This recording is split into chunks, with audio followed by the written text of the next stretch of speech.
শ্রীগুরু চরণপদ্ম sorry মনে মনে কোটি কোটি প্রণমিনু তাঁহার চরণে শ্রীরামের চরণপদ্ম করিয়া স্মরণ চতুর্বর্গ ফল যায় লোভী অনুক্ষণ বুদ্ধিন জনে ওহে পবন কুমার ঘুচাও মনের যত ক্লেশ ও বিকার পয়ার জয় হনুমান জ্ঞান গুণের সাগর জয় হে কপিশ প্রভু।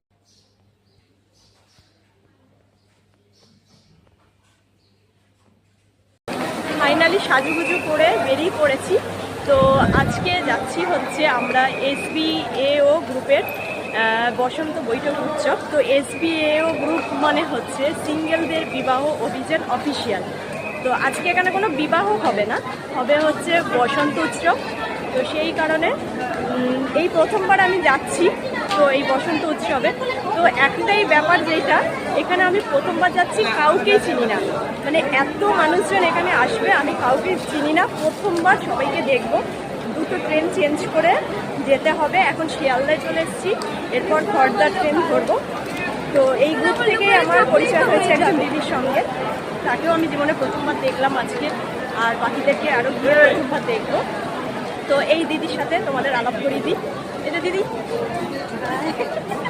তোমাদের সাথে আরও অনেক কিছু শেয়ার করব, দেখি ওইখানে অ্যাকচুয়ালি কি হবে, কি কি হচ্ছে, কারণ ভীষণ এক্সাইটেড লাগছে, কারণ জানি তো না কি অ্যাকচুয়ালি হবে ওখানে, কেমন যাবে দিনটা, তো সবটাই তোমাদের সাথে শেয়ার করবো।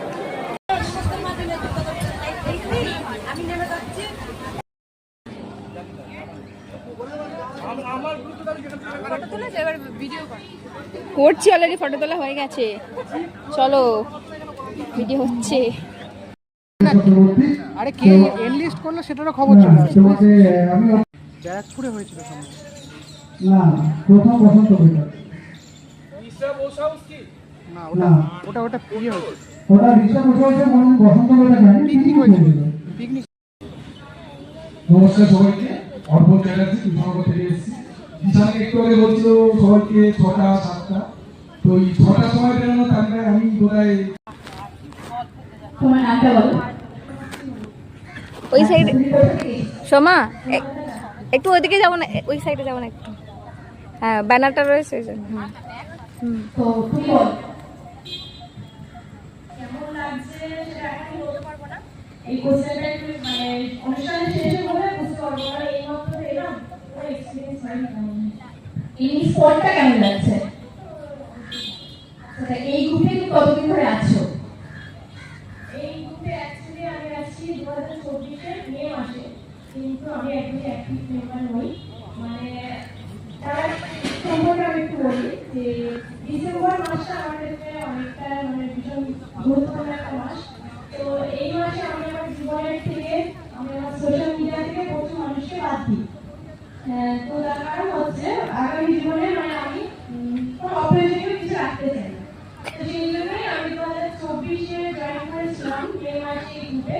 তারপর আমি নিজের কাজে ব্যস্ত হয়ে যাই, তো সেই জন্য আমি এই গ্রুপটা ফলো করি। তো যখন ডিসেম্বর মাস আসে আমি তখনই দেখি যে আমার ফেসবুকে কি দরকার কি দরকার নেই, তো আমি লিভ হওয়ার জন্যই প্রত্যেকটা গ্রুপ থেকে চেক করি যে অ্যাকচুয়ালি গ্রুপটা হচ্ছে নাকি। তো এইবারে আমি অনেক গ্রুপ থেকে লিভ হয়েছি। তো যখন আমি এই গ্রুপটাতে ঢুকি তখন আমি দেখি যে এই গ্রুপটার মধ্যে কেউ বিয়ের জন্য পোস্ট করছে, কেউ আবার ট্যালেন্ট পোস্ট করছে, কেউ আবার গান গাইছে, আঁকছে, আবার কেউ আবার মানে অনেক অ্যাক্টিভিটি চলছে। তো আমি ভাবছি এই গ্রুপটা কি, তো দেখি তো ওই গ্রুপটাতে আমি থেকেই গেলাম 24-এ। তো তারপর আমি আর গ্রুপটা আবার সেই খুলে দেখিনি, কাজে ব্যস্ত হয়ে গিয়ে 2025 কেটে গেল, এই গ্রুপ সম্পর্কে আমার কোনো আইডিয়া নেই। তো 2025-এ অ্যাকচুয়ালি আমি দেখলাম তো একজন দেখলাম পোস্ট করছে পিকনিকে দেখা হবে। তো তখন আমি বললাম যে পিকনিকে দেখা হবে আবার কি হচ্ছে, মানে এক বছর প্রায় 2 বছর কেটে গেছে, তখন আমি আবার এসেছি ডিসেম্বর মাসে যে পিকনিকে দেখা হবে। তখন ভাবিও নিজে কোনো কাউকে চিনি না, তো দরকার নেই, তো আমি আর কিছু করি। তো তারপর আমার হঠাৎ করে একটি সন্ধ্যাবেলা দেখলাম অ্যাডমিন দাদারাই বা দিদি কেউ হবে পোস্ট করেছে যে তোমরা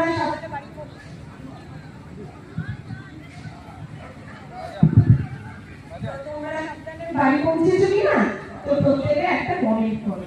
তো তখন আমি বললাম যে আসলে পিকনিকটা হয়েছিল, মানে আমি তো বেরিয়ে গেছি, আমি জানি না তো আসলে পিকনিকটা হয়েছিল কিনা।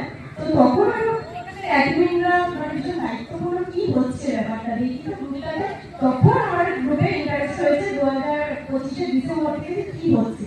তো তখন দেখছি প্রচুর মানুষ দেখছে পিকনিকে গেছে যে সেই পোস্টগুলো করেছে। তখন আমি কমেন্টও করলাম যে আমি তো কাউকে চিনি না, তো সেটা আমি জানি। তো তখন আমার অনেকে দেখছি যখন আমি কমেন্ট করছি গ্রুপে, মানে আমি তো কাউকে চিনি না, তো সবাইকে আমি দেখছি সবাই আমাকে কমেন্ট করছে বসন্ত বৈঠকে আসুন, তো দেখা হবে। তো তখন আমার মনে হলো যে দেখি যদি মোটামুটি ঠিকঠাক লাগে তাহলে আমি আসবো।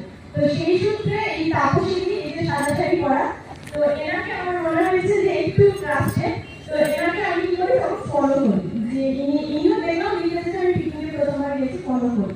তো যখন এই বসন্ত বৈঠকের পোস্ট আবার এই 2026-এ হয়েছে, তখন আমি ফার্স্টে সত্যি কথা বলতে আমি আজ পর্যন্ত আমার ফ্যামিলি ছাড়া আমি বাইরে কারোর সাথে কোনোদিন ঘুরতে যাইনি বা এরকম কোনো অনুষ্ঠানে তো আসেনি। তো যখন এটা হলো বসন্ত বৈঠকটা বললো যে হবে, তো আমি ফার্স্টে তাপসীদিকেই ফোন করলাম যে দিদি তোমার নাম্বার দাও, তোমার সাথে কথা আছে। তো ফোন করে যে মানুষের আমি চিনি না অ্যাকচুয়ালি, তার সাথে 45 মিনিট কথা বললাম। কি বললাম জানি না, বলার পর বাড়িতে বললাম যে মা আমি এরকম যেতে চাই। তো বাড়ি থেকে বলছে হ্যাঁ তুই তো কখনো কোথাও যাসনি, এরকম অনুষ্ঠানে যা। তো তারপরে পেমেন্ট করলাম, করার পর আবার দিদিকে ফোন করেছি, দিদি আমি তো তোমার ভাইয়ের সাথেই যাবো। তো বলছে যে ঠিক আছে হ্যাঁ, এই বলে তারপর পেমেন্ট তো হয়ে গেল। কিন্তু মনের মধ্যে একটা টেনশন চলছে যে চিন্তা না কাউকে। তারপরে দীপাঞ্জনা বলে একজন, সে আমাকে বলছে যে সেও প্রথম মাসে আসেনি, আজকে অসুস্থ, বেলায় হয়তো আসবে। তো সেও আমাকে বলছে যে আচ্ছা তোমার ফোন নাম্বারটা পাওয়া যাবে? আমি বলছি হ্যাঁ। তখন সেই মেয়েটি আমাকে ফোন করে বলছে যে আচ্ছা আমি তো প্রথমবার যাবো, ভয় লাগছে, কি করবো? তখন যেই কথা আমাকে তাপসীদি বুঝিয়েছে, সেই সেম কথা আমি আবার দীপাঞ্জনাকে বললাম চলো আমরা নতুন, তো ভয়ের কিছু নেই, দেখ তোমরা না গেলে আমি একা কি করবো। তো সেও ভাষা করে সেও পেমেন্ট করে পরের দিন আমাকে ফোন করছে যে আমি যাবো। তো এইরকম এই হলো গল্প। তো তারপরে এই এক্সপিরিয়েন্স করতে করতে করতে করতে কাপে মাস চলে গেল, আমি এখানে পৌঁছেও গেলাম, তাপসীদির সাথেই এসেছি, আর দীপাঞ্জনা এখন আসি। তো আশা করছি দিনটা ভালো যাবে, দেখা যাক কি হয়। অবশ্যই ভালো যাবে, চলো বেশি। ওজনে জোরে হাততালি হোক। অনেক পরিস্থিতি, তবে আমার কিছুও লাগে না। তবে ওর থেকে এটা একটা ইন্সপায়ার হলো যে এখানে যারা নতুন ভাবছে যে আসবো কি আসবো না, তারা কিন্তু এরকম কোনো একজন ট্রাস্টেড দলে পেয়ে সেই ভরসাটা পেয়ে যেতে পারে এবং তারপর বছরের পর বছর আসে, এটুকু আমি ভলেন্টিয়ার হিসাবে নির্মাণ হিসাবে বলতে পারি। একদম একদম একদম। নতুন নির্মাণ হয়ে যখন এত লম্বা একটা স্পিচ দিল নির্ভয়ে, আমি চাইবো পুরোনো